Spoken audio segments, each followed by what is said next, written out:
चा पेपर फुटला, त्यानंतर महाराष्ट्रामध्ये टीईटी शिक्षक पात्रतेचा पेपर फुटला। हे सगळं झाल्यानंतर शिक्षण मंत्र्याचं आणि व्यवस्थेची नैतिक जबाबदारी होती की त्यांनी राजीनामा दिला पाहिजे होता, ही सगळी जबाबदारी घेतली। परंतु असं न करता जुनी प्रशासनासारखे प्रशासन वागलं। त्यानंतर या देशातले सोनम वांगचुक सारखा एक मोठा माणूस हा उपोषणाला बसला आणि असा माणूस ज्याने लद्दाख सारख्या ठिकाणी शेतीचा आणि पिण्याच्या पाणीचा प्रश्न सोडवून शेतीत पाणी आणलं, असा एवढा या देशाचा वैज्ञानिक माणूस उपोषणाला बसला। आणि उपोषणाला बसल्यानंतर जेव्हा विद्यार्थी युवक तिथं जमा झाले तेव्हा लाठीचार्ज केला जातो। खरं तर चुकीला चूक आणि बरोबरला बरोबर म्हणणारे आम्ही युवा आहोत आणि भ्रष्टाचाराच्या विरोधात, अन्यायाच्या विरोधात कायम लढणारे आम्ही देशभक्त आहोत। परंतु असा एवढा मोठा माणूस जर का तिथे बसलेला आहे तर त्याला पाठिंबा देणं आमचं कर्तव्य आहे आणि त्याच कर्तव्याचं पालन करता आम्ही आज स्वाक्षरी मोहीम केली।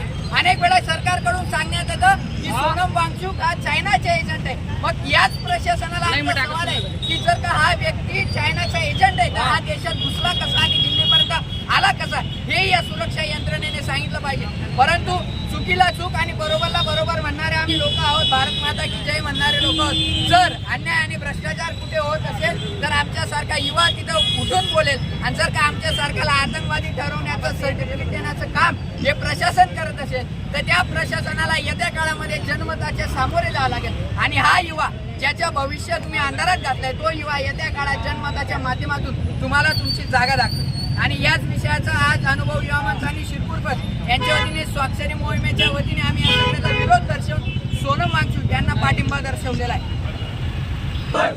केंद्र सरकारचं करायचं काय?